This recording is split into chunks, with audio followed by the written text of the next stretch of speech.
Rick was dangerous. Is that why Hogan never wrestled? Yeah, I'm sure. Well, that and he knocked out Dizzy a couple times.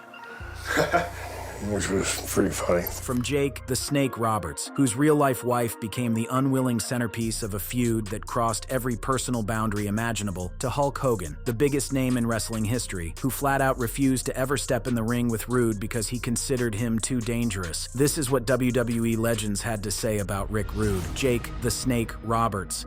Perhaps no feud in Rick Rude's career was more personal, more visceral, and more genuinely uncomfortable than his rivalry with Jake the Snake Roberts. What began as a typical wrestling angle in 1988 quickly escalated into something far more real, far more dangerous, and ultimately far more damaging to everyone involved. The whole thing started on April 23, 1988, during an episode of WWF Superstars, when Rick Rude attempted to seduce a woman in the audience as part of his regular routine. The twist? That woman was Cheryl Roberts, Jake's actual real-life wife. She slapped Rude so hard that she reportedly busted his eardrum, which should have been the end of it. But in the world of professional wrestling, nothing is ever that simple. Instead of backing off, Rude doubled down. He airbrushed Cheryl's face onto his ring tights and continued making advances toward her on television. Jake had warned him, explicitly, emphatically warned him, not to wear those tights again. But on September 10th, 1988, Rude did exactly that, prompting Jake to rush the ring and rip them off, only to reveal a second pair underneath with Cheryl's face printed on them. Jake Roberts himself has been remarkably candid about his feelings regarding this entire situation. In interviews, he's discussed how Rude was wound pretty tight and genuinely dangerous. Rick was dangerous. Is that why Hogan never wrestled? Yeah, I'm sure. Well, that and he knocked out Dizzy a couple times.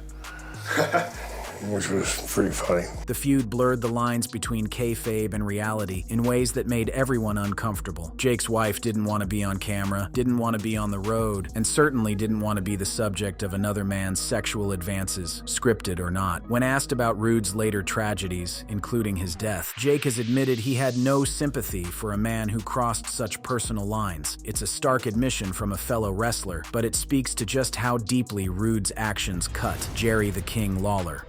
Before Rick Rude became a household name in the WWF, he was honing his craft in the Memphis territory, working for the Continental Wrestling Association under the watchful eye of Jerry the King Lawler. And even back then, in 1984, Rude's aggressive tendencies were already on full display. During their feud in Memphis, Rude took things to an extreme level when he smashed the windshield of Lawler's car with a baseball bat. Now, in professional wrestling, destroying property is nothing new. Cars have been vandalized, locker rooms have been trashed, and various objects have been set on fire in the name of entertainment. But there was something about Rude's intensity that made even these staged moments feel genuinely threatening. And of course, we did a lot of things with Rick.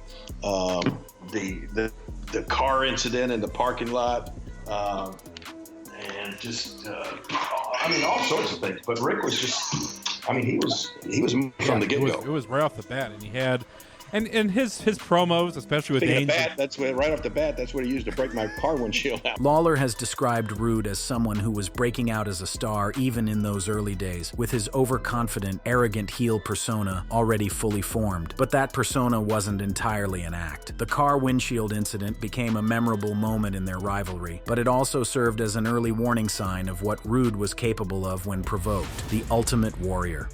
If there's one story that encapsulates Rick Rude's reputation as a legitimate tough guy, it's his backstage altercation with the Ultimate Warrior. During their Intercontinental Championship feuds in 1989-1990, tensions between the two men reached a boiling point that had nothing to do with scripted storylines. The problem was simple. Warrior was reckless in the ring. His high-energy, hard-hitting style was great for getting the crowd excited, but it was absolute hell on his opponents' bodies. Rude came backstage after a match and asked Warrior to lighten up a bit. Warrior, never one to back down, apparently got right in Rude's face. What happened next became wrestling legend. According to multiple accounts from Ric Flair, Demolition Smash, and Bushwhacker Luke, Rude didn't hesitate. He slapped or punched Warrior in the face with such force that it knocked him out cold for several minutes. Is it true that there was once an incident backstage with him and the Ultimate Warrior where he kind of snapped off on the Ultimate Warrior?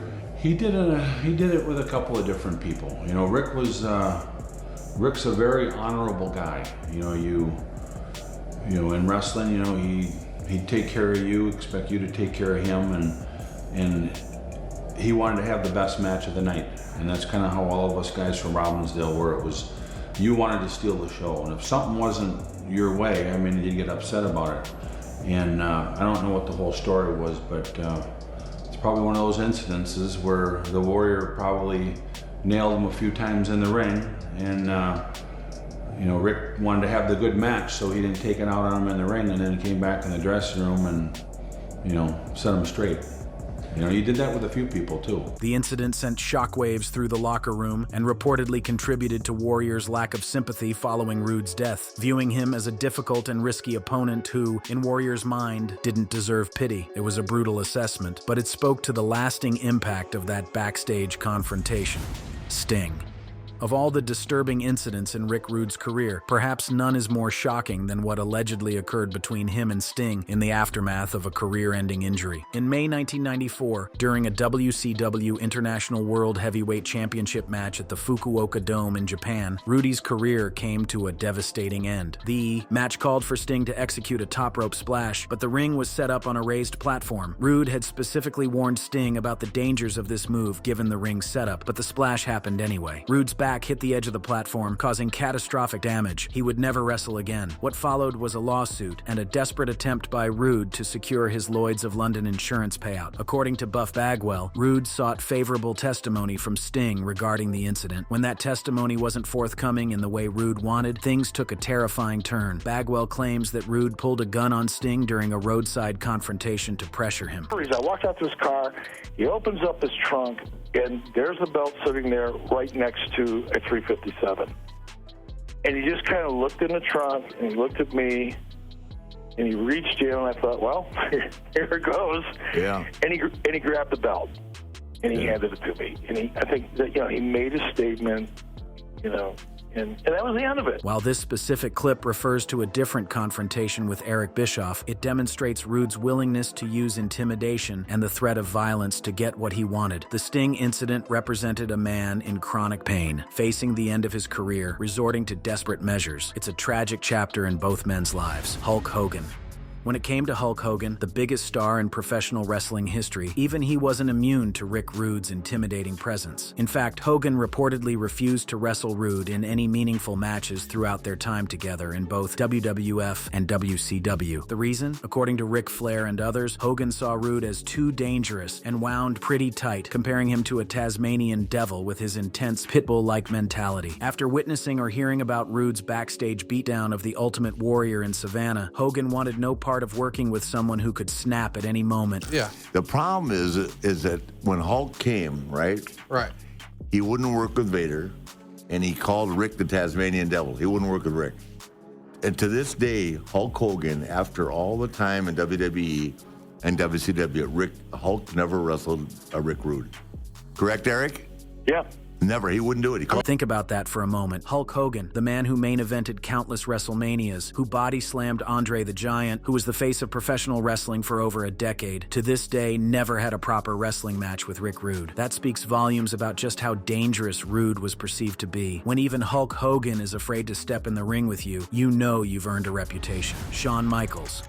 The relationship between Shawn Michaels and Rick Rude was complicated, to say the least. During Rude's brief stint as DX's enforcer in 1997, he served as a bodyguard figure alongside Triple H and Chyna. But their partnership would come to an abrupt and dramatic end following one of the most controversial moments in wrestling history, the Montreal Screwjob. On November 9th, 1997, at Survivor Series, Bret Hart was screwed out of the WWF Championship in his home country. Rude, who was a real-life friend of Bret Hart, was absolutely disgusted by what transpired. So disgusted, in fact, that he appeared on WCW Nitro the very next night, November 17th, 1997, delivering a scathing promo against WWF, Vince McMahon, and Shawn Michaels himself, calling WWF a sinking ship. What made this moment even more remarkable was that a taped Raw appearance featuring Rude aired the same night, making him one of the only wrestlers to appear on both competing shows simultaneously. It was a bold move, a statement of principle that created lasting bad blood with Michaels and the entire DX faction. While Michaels would later describe Rude as cool, the tension from that betrayal was evident and never fully resolved before Rude's death. Ken Patera. When it comes to understanding the final tragic chapter of Rick Rude's life, few people have been as forthcoming as Ken Patera, a fellow wrestler and Olympic weightlifter who shared the Minnesota connection with Rude. Patera has spoken extensively about Rude's deteriorating mental and physical state in the weeks before his death on April 20th, 1999. According to Patera, Rude had lost his mind in those final days, plagued by a combination of chronic pain from his career-ending back injury, prescription medication abuse, and personal issues that had spiraled out of control. There were rumors of complications from long-term steroid use, including issues that affected his most prized physical attribute, leading to severe infection and surgery. And I'll tell you, very few people would admit this. I heard about it 2 days after they found him dead on the floor. I heard about it from Jim Neidhart, because Jim Neidhart and Rick Rude were real close friends. And I think at that time, Neidhart was living down there in Florida. I think they lived real close together. And he said Rick just lost his fucking mind because he had to go to the hospital and they're going to amputate his penis. Well, his penis was the most dearest thing to him. And so, to my knowledge, that's a true story. Patera dismissed some of the more sensational urban legends while confirming that Rude's struggles were very real. The man who had built his entire persona around being ravishing was facing the loss of everything that defined him, and the mix of drugs like Valium and GHB contributed to his eventual heart failure. Jim Neidhart. Jim the Anvil. Neidhart shared a long history with Rick Rude, having teamed with him in both WWF and Memphis throughout their careers. According to accounts relayed through Ken Patera and others, Neidhart was one of the people closest to Rude in his final days, and what he witnessed was deeply troubling. Neidhart confirmed Rude's deteriorating mental state prior to his 1999 overdose, noting how the combination of various drugs, including cocaine, pills, and prescription medications, had affected his clarity and contributed to his erratic behavior. The two men had lived close to each other in Florida at the time, giving Neidhart a front-row seat to his friend's downward spiral. The tragedy is compounded by the fact that Neidhart himself struggled with similar substance issues throughout his career, eventually passing away in 2018. Both men were products of an era when the wrestling business chewed up performers and spit them out, with little regard for their long-term health or well-being. Neidhart's observations of Rude's final days serve as a haunting reminder of how the industry failed so many of its stars. Honky Tonk Man. Of all the revelations about Rick Rude's death, none are more shocking or more controversial than those made by the Honky Tonk Man. In interviews, Honky has speculated that Rude's death might not have been accidental at all, but rather a suicide. How did Rick Rude die? Unbelievable. He injected Viagra in his dick because he thought he could get an instant hard-on.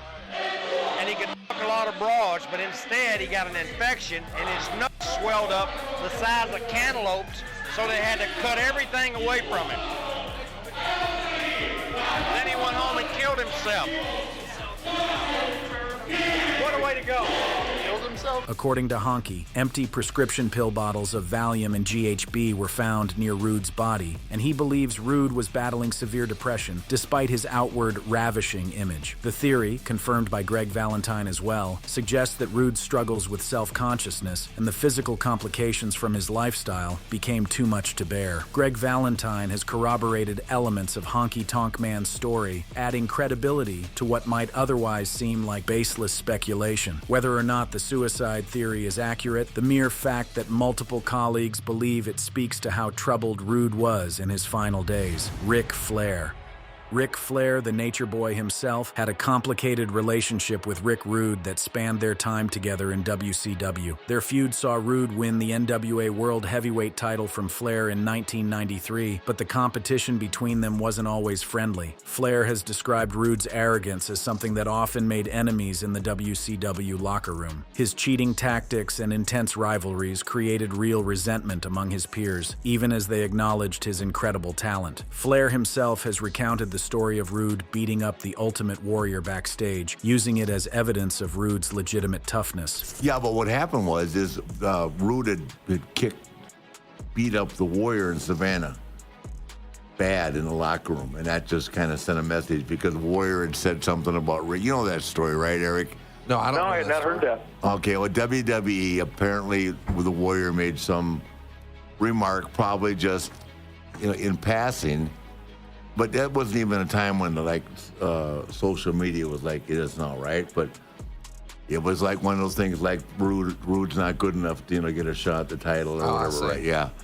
So Rude, man, he got to Savannah that night, the building we've been at, Eric, and he walked in the dressing room across the kitchen and kicked and beat up the Warrior pretty good. True story. Flair's assessment of Rude was that he was a once-in-a-lifetime talent whose charisma and in-ring ability were undeniable, but whose intensity and personal demons created friction wherever he went. Ricky Steamboat. Ricky the Dragon. Steamboat is widely regarded as one of the greatest technical wrestlers of all time, and his matches with Rick Rude in WCW are considered classics. Their 30-minute Iron Man match at Beach Blast 1992 remains a masterpiece of storytelling and athleticism, but even Steamboat, ever the professional, has acknowledged the physical toll of working with Rude. We were having a cage match, ravishing Rick Rude and I. I had my back towards the middle of the ring. I snatched him up. I was going to give him a suplex. He blocked it. I went for another one. He blocked it. He physically took me, spun me around, and now I've got my back to the cage. Do it now. I suplexed him up. He took the upper part of his legs and hooked the top of the cage. When I let go and turned around, he's hanging upside down with his legs hooked to the top of the cage. I took off and hit the ropes. I came back with a crossbody. I took off and hit the ropes. I came back with a crossbody. I took off and I came back to the third crossbody. He did an inverted sit-up. I crashed and burned into the cage. I slid down the cage, I'm laying on the apron, I'm looking up at him, and while he's grinning and laughing at me, he's doing 5 or 6 more inverted sit-ups. Upside down, hanging on the cage. That wasn't so much as to entertain the fans, it was, but he was just throwing something at Ricky Steamboat. Rude's hard-hitting style contributed to injuries for many of his opponents, and Steamboat has speculated on Rude's own pain management issues following his forced retirement. The irony is that Rude, who was so tough on others, ultimately suffered more than anyone from the cumulative damage of his career. Roddy Piper. Roddy Piper and Rick Rude had one of the more memorable rivalries in late 1980s WWF, highlighted by Piper's infamous mooning of Rude at SummerSlam '89 that cost Rude the Intercontinental Championship against the Ultimate Warrior. Piper has described some of Rude's distracting antics during their feuds as crossing into unprofessional territory, escalating their rivalry beyond what was necessary. Their confrontations on primetime wrestling and in subsequent cage matches showcased the intensity both men brought to their work, but also highlighted Rude's reputation as someone who could take things too far. The SummerSlam moment remains one of the most talked about incidents of that era, with Piper using humor to get under Rude's skin in a way that was both entertaining and provocative. But behind the comedy was a genuine tension between two men who approached the business with very different philosophies. Rick Steiner.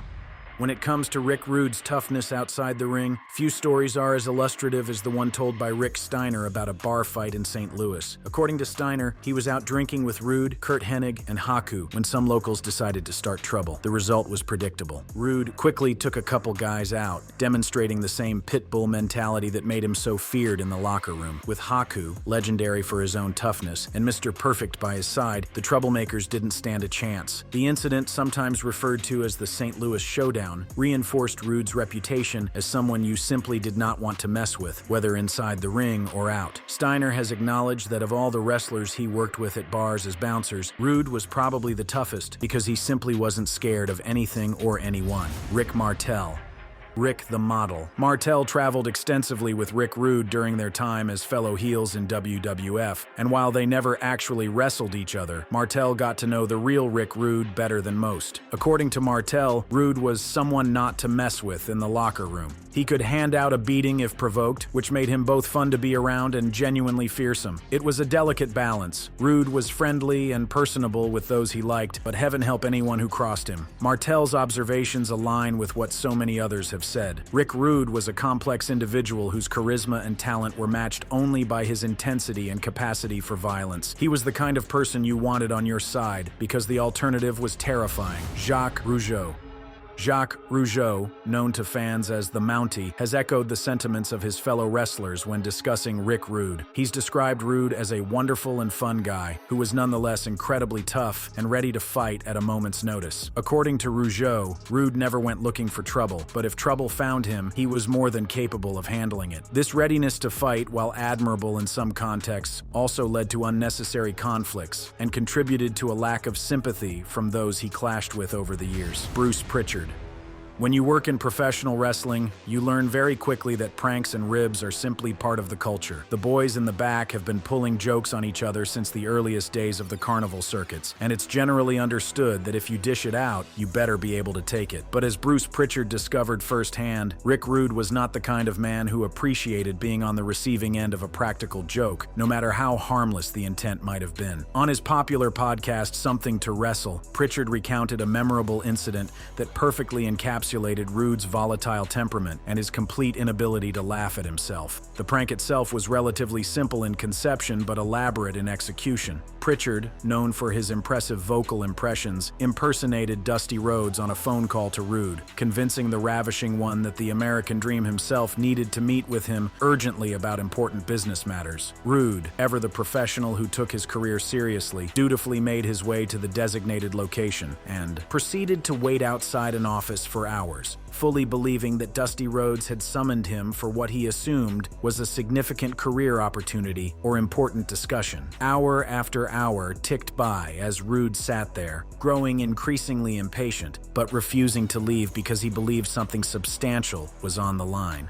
When the truth finally came out, that the whole thing had been an elaborate rib orchestrated by Pritchard's spot-on Dusty impression, Rude's reaction was anything but amused. The fury that erupted from Rick Rude upon realizing he had been made a fool of was legendary in its intensity. Rude was absolutely furious, and he avoided Pritchard for an extended period afterward, unable to let go of the perceived disrespect. This wasn't a man who could shrug off a joke and move on. This was someone whose pride was so deeply intertwined with his sense of self that even a harmless prank felt like a personal attack that demanded retribution, or at the very least prolonged silent treatment. The incident highlighted a crucial aspect of Rude's personality that many of his colleagues have commented on over the years: his thin skin when it came to ribs, and his intense, almost uncontrollable anger when he felt disrespected in any way. In an industry built on camaraderie and the ability to laugh at oneself, Rude's inability to take a joke made him a dangerous target for pranks and an even more dangerous enemy when someone crossed that invisible line he had drawn around his ego. Paul Bearer. Percy Pringle, better known to wrestling fans worldwide as the ghoulish manager Paul Bearer, was a man who spent decades observing the wrestling business from the inside. He saw careers rise and fall, witnessed countless backstage dramas unfold, and came to understand the personalities of the men and women who populated this strange, violent world better than almost anyone. And when it came to Rick Rude, Bearer had stories that painted a picture of a man who didn't just accept violence. He actively sought it out for his own twisted entertainment. Through Bruce Pritchard's podcast, Something to Wrestle, Bearer revealed a disturbing pattern of behavior that Rude engaged in during his time on the road. According to Bearer's account, Rude had developed a sick little game that he would play in bars across the country, one that satisfied his apparently insatiable appetite for physical confrontation while simultaneously stroking his massive ego. The setup was as simple as it was sinister. Rude would bring his girlfriend to a bar and then deliberately position himself in a way that allowed other men to approach her and attempt to flirt. Most boyfriends would intervene immediately, but Rude would hang back, watching, waiting, allowing the unsuspecting leaving Mark to dig himself deeper and deeper into a hole he didn't even know existed. Only after the poor fool had committed himself fully to hitting on Rude's woman would the ravishing one make his presence known. What followed was never a conversation, never a simple, "back off, that's my girlfriend." No, Rude would use these manufactured situations as an excuse to unleash the violence that apparently simmered just beneath his carefully cultivated surface at all times. He would confront these men aggressively, provoking them into physical altercations that he knew he would win. These weren't fair fights or defensive actions. They were premeditated attacks disguised as justifiable responses to disrespect. Eric Watts. In the annals of backstage wrestling confrontations, few stories are as controversial or as hotly debated as the 1992 altercation between Rick Rude and Eric Watts in WCW. Watts, the son of legendary promoter and booker Cowboy Bill Watts, found himself thrust into the spotlight at a young age, and not everyone in the locker room appreciated what they perceived as nepotism. Rick Rude, it seems, was chief among those who harbored resentment toward the young upstart, though his anger may have had more to do with the father than the son. In multiple shoot interviews over the years, Watts has described the backstage altercation in vivid detail. According to his account, Rude had been harboring intense resentment toward Bill Watts, who was running WCW at the time, and decided to take out those frustrations on the elder Watts' son. The confrontation began with Rude approaching Eric aggressively, clearly looking for a physical altercation that would allow him to send a message to the father through the son. What Rude apparently didn't count on was that Eric Watts, despite his reputation as a green performer who had been pushed too far too fast, was a legitimate amateur wrestler with real grappling credentials. When Rude made his move, Watts claimed he was able to take Rude down and dominate the exchange, using his wrestling background to control the man who had terrorized so many others in similar situations. Watts claimed he dominated the fight, choking out and stretching Rude in front of the entire locker room, humiliating the man who had built his reputation on being the toughest guy in any room he entered. The alleged outcome was a complete reversal of what everyone expected. Watts claimed he choked out and stretched Rude in front of the entire locker room, reportedly injuring Rude's shoulder in the process. The badass Rick Rude, the man who had knocked out the Ultimate Warrior and intimidated Hulk Hogan into refusing to work with him, had been humiliated by a second-generation wrestler that many in the business didn't respect. According to Watts, Rude later approached him and apologized, admitting that he had wrongly projected his hatred for Bill Watts onto Eric. It was a rare moment of humility from a man who rarely showed any, an acknowledgement that he had picked a fight he couldn't win and had paid the price in front of his peers. The incident, regardless of which version one believes, exposed both Rude's bullying tendencies and his vulnerability when faced with someone who was genuinely prepared to fight back. Thank you for watching. If you enjoyed watching this video, click on one of the boxes playing on your screen to watch more similar content.